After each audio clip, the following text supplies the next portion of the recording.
समाज में अराजकता मुक्त तथा व्यवस्था बनाए रखने के लिए नेशन स्टेट की परिकल्पना की गई और नेशन स्टेट में कुछ कानून बनाए गए।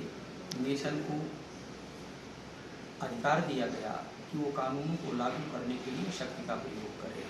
इस शक्ति का प्रयोग करने के लिए एक संगठन होना चाहिए। संगठन के तौर पर पुलिस बनाई गई। पुलिस के लिए भारत देश में 1862 में आईपीसी, सीआरपीसी आदि कानून बने, जिससे कानूनों का पालन करते हुए समाज में व्यवस्था बनाए रखी जा सके।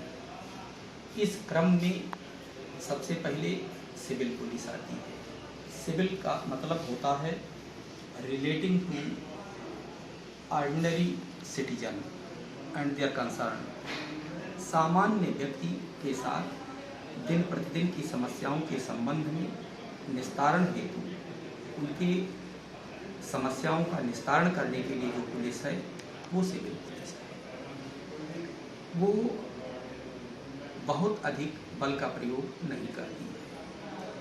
इसके अलावा जब स्थितियाँ कुछ असामान्य होती हैं या कठिन होती हैं तो पीएसी की आवश्यकता पड़ती है। पीएसी आर्म्ड पुलिस है। आर्म्ड पुलिस मौके पर जाकर के उन कठिन स्थितियों में अपने दायित्वों का निर्वहन करते हुए समाज में व्यवस्था स्थापित करने की कोशिश करती है। 20वीं बटालियन पीएसी आजमगढ़ की स्थापना सन 1962 में फरवरी माह में हुई और बटालियन सबसे पहले असम में सिलचर में स्थापित हुई। बाद में चीन के आक्रमण के बाद इसे असम में ही कछार में स्थानांतरित किया गया। सन 1972 तक असम में रही और उसके बाद गारो खासी जयंतिया की पहाड़ियों में इसका कार्यक्षेत्र रहा और मिजोरम में नागा और मिजो संघर्ष में इसका बड़ा महत्वपूर्ण योगदान रहा। सन 1976 में यह बटालियन आजमगढ़ आई और तब से लगातार कानून व्यवस्था स्थापित करने में सिविल पुलिस की लगातार मदद करती रहती है। इसका अच्छा सेटअप है। वर्तमान में इसमें 9 कंपनियां हैं और लगभग 2000 के कर्मचारी हैं। इनके परिवार की वाहिनी में ही रहने की व्यवस्था है और सरकार ने तमाम अधिकार दे रखे हैं और सुविधाएं दे रखी हैं उनके परिजनों के लिए। यह बल अपने साथ पूरी व्यवस्था के साथ लेकर के जाता है और फिर लॉ एंड ऑर्डर ड्यूटी भी करता है, शांति स्थापित करता है और व्यवस्था भी करता है। आज हम दिखाएंगे कि कैसे यहाँ ऑफिसेज हैं और कैसे और कार्यालय हैं, जहाँ से प्रदेश और आदेशानुसार दूसरी जगहों पर भी फोर्स के जाने पर व्यवस्था कायम की जाती है। आईपीएस अधिकारी के तौर पर यहाँ एक कमांडेंट हैं, एक डिप्टी कमांडेंट जो पीएस हैं और 2 असिस्टेंट कमांडेंट हैं जो पीएस हैं। शेष उसके नीचे क्वार्टर मास्टर होते हैं, सैन्य सहायक होते हैं, अकाउंटेंट, प्रधान लिपिक, पूरा सेटअप है और सभी कंपनियों का कमांडर कंपनी कमांडर होता है जो ऑपरेशन के समय मौके पर रह करके उसे अच्छी तरह से संपादित करने में मदद करता है। इसके बारे में जनता को कम ही जानकारी हो पाती है कि ये बाढ़ जैसी विभीषिका में भी अपनी जान की बाजी लगा करके और जनता की मदद करते हैं। जहाँ विकट स्थिति होती है, किसी तरह का सांप्रदायिक दंगा या अन्य तरह का दंगा होता है, तो पीएसी के जवान उसमें भी पूरी व्यवस्था के साथ, जीवन रक्षक उपायों के साथ पब्लिक के बीच में जाकर के शांति व्यवस्था कायम कराने में सिविल पुलिस की मदद करते हैं।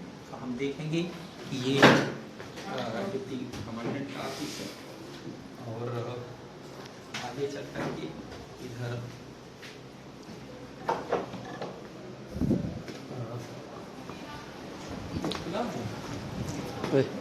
खोल बाहर से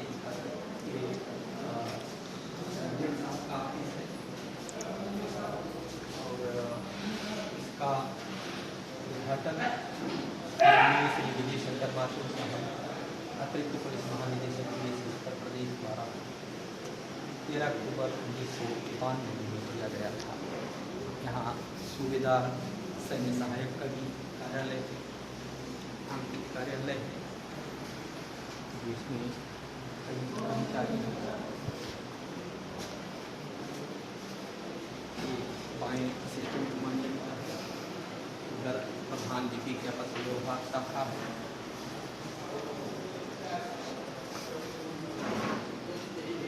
लेखागार है, अब ये कंट्रोल रूम है। यहाँ से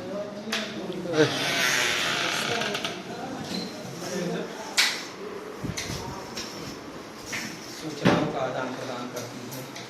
यहाँ पर कुल 3 कर्मचारी जो लगातार मुख्यालय की सूचना कंपनियों को देते रहते हैं और वहाँ की सूचनाएं प्राप्त करके कुशलता रखते रहते हैं। इसी तरह से उनका सभी दलों का ऑफिस और स्टोर है, सभी दलों का ऑफिस और स्टोर है।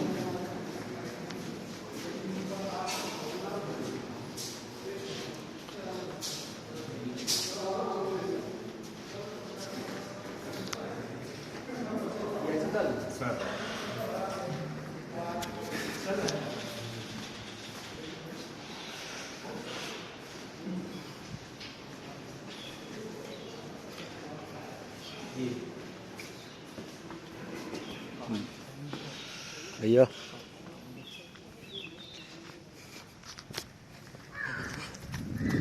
हमने जवानों और उनके परिवार के लिए आधुनिक जिम भी है।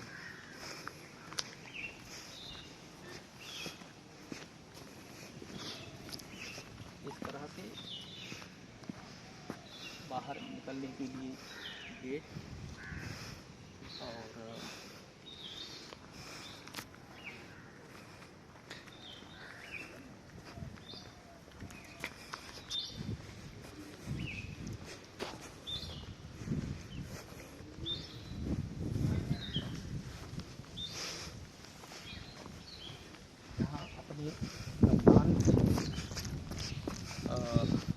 जवान व्यवस्था बनाए रहते हैं, सुरक्षा के पुख्ता इंतजाम है और